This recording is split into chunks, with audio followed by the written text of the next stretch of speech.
Picture this. It is 11 p.m. on a Friday. You are 38 years old. You are sitting on a velvet sofa in an apartment that you pay for, drinking wine you bought with your own money, surrounded by silence you fought hard to earn. By all modern metrics, you have won. You are the woman society told you to be: independent, successful, unbothered, and free. So why does your chest feel so heavy? Why does this freedom feel less like a victory lap and more like a waiting room? This is the paradox of the modern independent woman that we rarely discuss openly. We are told that needing someone is a weakness, that relying on a man is a trap, and that ordinary love, boring, domestic, steady love, is beneath us. But biology and the human heart do not always read the same memos as pop culture. When was the last time you received good news? Maybe a promotion, a raise, or just a funny moment on the street, and reached for your phone, only to realize there was no one specific to call. Not a friend, not a parent, but a partner who is witnessing your life alongside you. That moment of hesitation, that phone hovering in your hand, is where the illusion cracks. You aren't just tired. You are lonely in a way that success cannot fix. And I want you to know, before we go any further, that you are not crazy for feeling this. In my work, I speak to hundreds of people every month, and I would estimate that for every woman loudly celebrating her single era on social media, there are 3 others quietly staring at the ceiling at 2 a.m., wondering if they accidentally traded intimacy for autonomy, and if it's too late to get a refund. We need to put a name to this feeling, because if we don't name it, we cannot change it. This isn't just about bad luck in dating, and it certainly isn't because there are no good men left, although I know how comforting that excuse can be. The dynamic we are looking at here is what psychologists often call hyper-independence. This is a defense mechanism where a person, often a capable, high-achieving woman, subconsciously decides that relying on others is dangerous, so she ensures she never has to. It starts as a suit of armor to protect you from disappointment, but over the years, that armor fuses to your skin. Eventually, you forget how to take it off. You become so good at taking care of yourself, so efficient at managing your own emotional and financial needs, that you accidentally edit out the space where a partner would fit. There is a very common narrative in social circles today that says, men are just intimidated by strong women. We tell each other this over brunch to make ourselves feel better. And while insecure men certainly exist, we have to be blunt enough to look at the other side of that coin. In many cases, a man isn't intimidated by your strength. He simply looks at your life and sees no job opening. He sees a fortress without a door. When you project the energy that you don't need anyone for anything, you attract men who want to be taken care of, or you repel the men who want to be useful, giving partners. You have become so complete on your own that your life feels less like a partnership opportunity and more like a museum where nothing can be touched or moved. But this didn't happen because you are arrogant or cold. Usually, this pattern is born from a deep, hidden wound. Maybe you grew up watching a mother who was completely dependent on a father, and you saw how trapped she was. Maybe you watched her lose her voice, and you made a silent vow at 7 years old, I will never be in a position where I can't walk away. Or perhaps you did try to lean on someone in your 20s, a boyfriend, a parent, a friend, and they dropped you. The pain of that fall was so sharp that your nervous system recorded a new law: dependency equals death. So, you overcorrected. You swung the pendulum all the way to the other side. You decided that if you never ask for help, you can never be rejected. If you never need, you can never be deprived. This creates a psychological loop that is very hard to break. You crave connection, that ordinary love, where someone brings you tea without asking or holds you when you cry, but your body rejects the vulnerability required to get it. When a man actually tries to help you, you might feel a spike of irritation. You might think, I can do it faster myself, or why is he trying to control me? You push him away to maintain your safety, he steps back, and then you feel abandoned again, which only confirms your belief that you are better off alone. It is a self-fulfilling prophecy. You are starving for intimacy, yet you are wearing a sign that says, keep out. We also have to talk about how this affects your view of what love is supposed to look like. When you have spent years fighting for yourself, peace can feel boring. Many women in this position unknowingly chase chaotic, emotionally unavailable partners because the anxiety feels like passion. Stability, the man who calls when he says he will, the quiet Sunday morning, the lack of drama, feels suspicious. Your nervous system is wired for the hustle, for the climb, for the fight. It doesn't know how to rest. So when ordinary love finally shows up, you might not even recognize it. You might dismiss it as no spark, when in reality, it is just the absence of trauma. You are grieving the loss of a love you are simultaneously terrified to accept. Let's step directly into the shoes of this woman to understand what the world looks like from her side of the velvet sofa. From the outside, her life looks curated and enviable. She has the career, the travel photos, and the freedom to do whatever she wants on a Saturday morning. But if we peel back that layer of polished success, we find a profound, exhausting type of fatigue. This isn't just physical tiredness from a long work week. It is emotional exhaustion from being the captain of the ship for decades. 4 years, she has been the one making the decisions, the one solving the crises, the one everyone else relies on. Her parents call her when they have health scares. Her friends call her when their marriages implode. Her boss calls her when the project is on fire. She is the designated strong one. And while she takes pride in that, there is a secret, desperate wish buried deep in her chest. She wants to retire from being the strong one, even just for an hour. She fantasizes about a relationship not because she wants to be rescued financially or socially, but because she wants to put down the heavy bag she has been carrying since she was a child. She wants to come home, drop her keys, and have someone else say, "I've got this. I handled dinner. I handled the leak in the bathroom. You just sit down." But she never says this out loud. She is terrified that if she admits she is tired, if she admits she craves to be taken care of, she will be seen as weak, regressive, or just like all the other women who lose themselves in a man. She has built her entire identity around being low maintenance and self-sufficient, so asking to be held feels like a betrayal of her own brand. There is also a haunting fear of expiration that starts to creep in around this age. At 38, the dating landscape feels drastically different than it did at 28. She goes on dates, and she feels the invisible pressure of time ticking in the background. She sits across from a man and finds herself auditioning him and herself simultaneously. Every pause in conversation feels like a failure.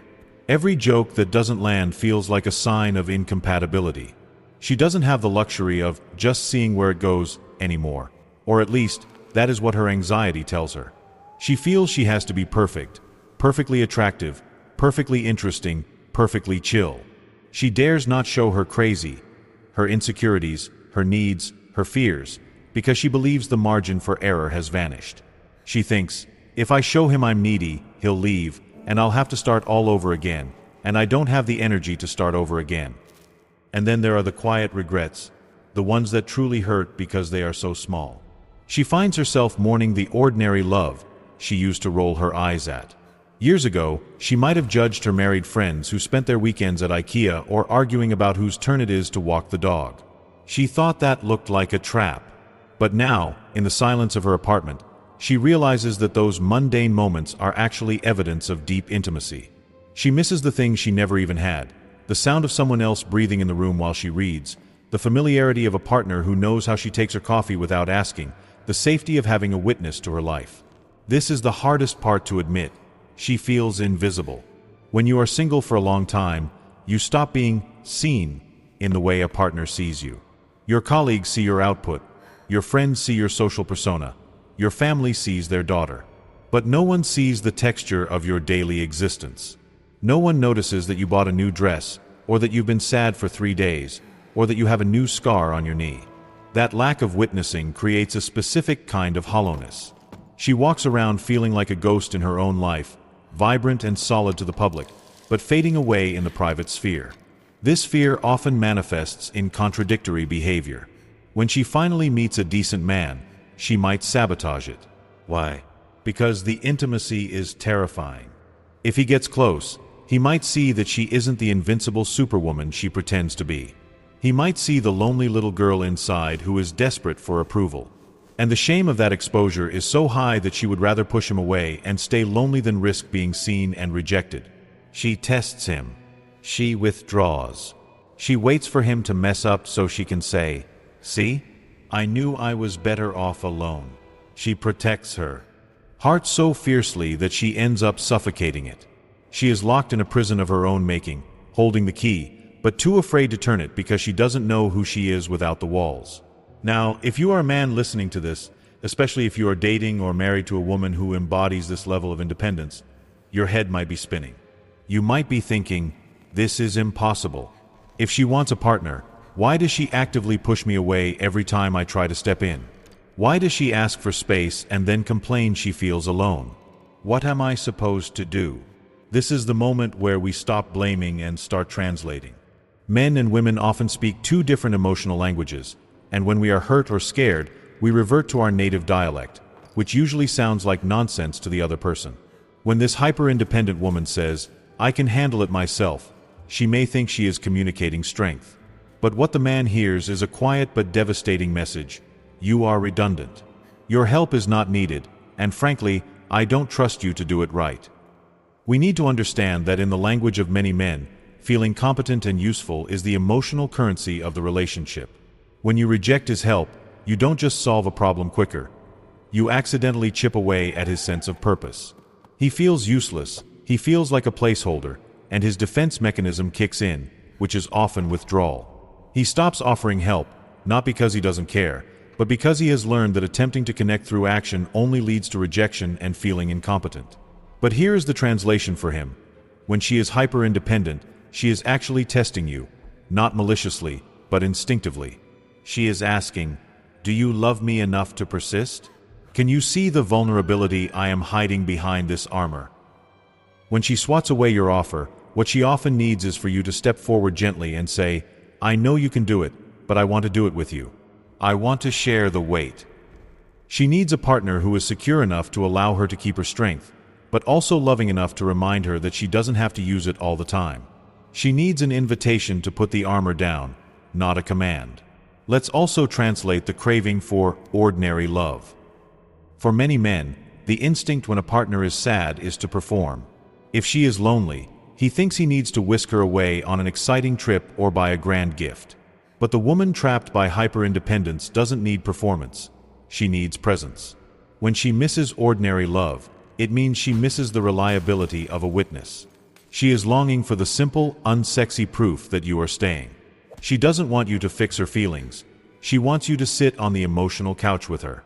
For a man, this means shifting from the language of solution to the language of connection. When she comes home exhausted and quiet, and you ask, "What's wrong?" and she says, "Nothing," do not accept it at face value and retreat to the television. That's her defense mechanism speaking. She's too afraid to tell you she's exhausted and lonely. Your translation needs to be an action of presence. Instead of saying, "Just tell me what the problem is so I can fix it," which only adds pressure, try saying, "I can see you're carrying a lot of weight today. I'm not going to ask you to talk about it, but I'm going to sit here with you, and I'm taking over the cooking. You don't have to do anything but exist near me." What she fears most is that if she finally admits her need, she will be judged as manipulative or weak, and the man will run for the hills. What he fears most is that if he tries to connect, he will be judged as ineffective, controlling, or rejected, so he stops trying. They are both protecting their old wounds. Her fear of abandonment, his fear of failure. The only way out of this silent standoff is for the man to realize that his true value to this capable woman is not in his ability to solve her external problems, but in his ability to be a safe, consistent emotional haven. The one place where she is allowed to be less than perfect, less than strong, and just herself. You don't have to carry her bag, but you do have to carry the shared emotional space. We've seen the pattern, and we've translated the language. Now we have to look deeper, because in every dynamic where two people are disconnected, there are a few harsh truths, uncomfortable habits and secret behaviors that keep the prison locked. You can't heal what you refuse to look at. The first harsh truth, and this is primarily directed at the woman stuck in this cycle, is that the refusal to communicate your need is not strength. It is emotional laziness disguised as self-sufficiency. We have convinced ourselves that being low maintenance is the path to love, when in reality, it is the path to loneliness. When you consistently say, "I'm fine," or "I don't need anything," you are doing two damaging things. You are forcing your partner to be a mind reader, which is an impossible job, and you are denying him the opportunity to show up for you, which is the very thing that builds connection. You are protecting yourself from the pain of asking, but you are guaranteeing the pain of isolation. You are waiting for him to prove his love by breaking down your walls, but you are using your walls as the ultimate excuse for why he will never be enough. You are prioritizing the preservation of your emotional safety over the experience of shared love, and that is a selfish choice, even if it is driven by fear. You have to own that. The second harsh truth, one that involves both people, is the subtle, toxic practice of unspoken scorekeeping that maintains emotional distance. The hyper-independent woman often keeps a quiet record of everything she does that her partner doesn't, or everything she has handled alone. She thinks, I took out the trash, paid the bills, and managed the crisis at work while he played video games. Therefore, he owes me intimacy. And when he inevitably misses her cues or fails to anticipate her needs, she mentally puts a checkmark in the "I told you so" column. She uses his failure as validation for her independence, thinking, this proves I can only rely on myself. This isn't a strategy for partnership, it's a strategy for quiet revenge. And for the man, he senses this judgment. He knows he's being measured and found wanting, so he stops trying, which in turn reinforces her belief that she's alone. It's a closed loop of accusation and withdrawal. The third truth, aimed squarely at the man who is married to or dating this kind of woman, is that you are using her strength as an excuse for your own emotional laziness. When she says, I'm fine, you know, deep down, she isn't. But accepting her facade is easier than facing the conflict that would arise if you challenged her. You retreat into the shadow of the relationship, physically present, but emotionally checked out. You let her take on the mental load of the relationship, not because you can't do it, but because she's faster and more competent at it. You think, well, she's so independent, she probably doesn't want me to get involved. This is a lie you tell yourself to avoid the discomfort of her vulnerability and your own fear of inadequacy. You have become passive, allowing the emotional temperature of the relationship to drop to freezing, simply because the comfort of the status quo is easier than the hard work of persistent connection. Finally, the biggest hidden truth for the woman is this. The reason you miss ordinary love is that you have a nervous system wired for chaos, and peace feels like a threat. That dullness, that lack of spark you use to reject perfectly good, consistent partners, is not a lack of connection. It's the absence of the drama that you associate with being alive. You have been in survival mode for so long, whether due to childhood wounds or past relationships, that your body mistakes adrenaline for passion. Ordinary love feels quiet, and quiet feels empty, and empty feels like the abandonment you swore you would never experience again. So you subconsciously chase the impossible, the man who is simultaneously consistent and unavailable, who both grounds you and provides the drama. You need to confront the fact that your search for excitement might just be an addiction to anxiety that is guaranteeing you will never settle into the peace you secretly crave. The good news, after all that harsh truth, is that unlearning survival strategies is a practical, achievable task. No one is asking you to fundamentally change who you are, but you do need to consciously override the old programming. These shifts are realistic, and they are designed to counter the exact fears we just talked about. Her fear of asking for help and his fear of being rejected or redundant. For the woman who is tired of carrying the weight alone, the first step is to engage in the practice of receiving. This requires you to intentionally create space for someone else to step in, even when you feel you can do it better or faster. Start small. Once a day, ask for one simple, tangible thing you could easily do yourself. Ask him to open a stubborn jar, ask him to decide where to order takeout, or ask him to just listen to a work story without offering solutions. The critical part is that you must then suspend judgment. If the jar is still too tight, or if the takeout suggestion is boring, you must not correct him or mentally deduct points. You must accept the effort as the point of connection, not the outcome.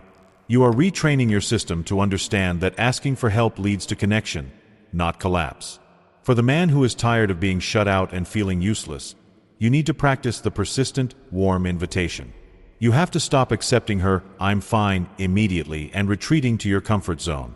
When you see her armor go up, when she seems exhausted, tense, or quietly withdrawn, you need to gently persist. Do not interrogate her or demand she talk. Instead, you could try a phrase like, "I'm not asking you to solve anything right now, but I can see you're wrestling with something heavy. I'm going to sit here and watch a ridiculous movie, and you can just land next to me. No pressure, just company." This is an invitation to emotional rest, not a demand for performance. You are offering a safe harbor instead of a wrestling match. This persistence shows her that you are not intimidated by her fatigue and that your love is not contingent on her strength. To counter the chronic scorekeeping that poisons relationships, couples need to implement the 2-minute check-in rule. This should be done consistently every evening, maybe while making tea or before bed, and it must have 2 simple elements.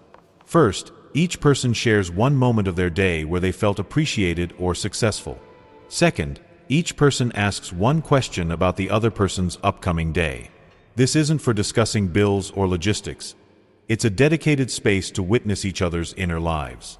By establishing a routine of positive, low-stakes communication, you build an emotional consistency that is the very definition of ordinary love, making the hyper-independent person feel seen without feeling scrutinized. And finally, if you are single and longing for that domestic connection, the shift you need is the intentional embrace of mundanity.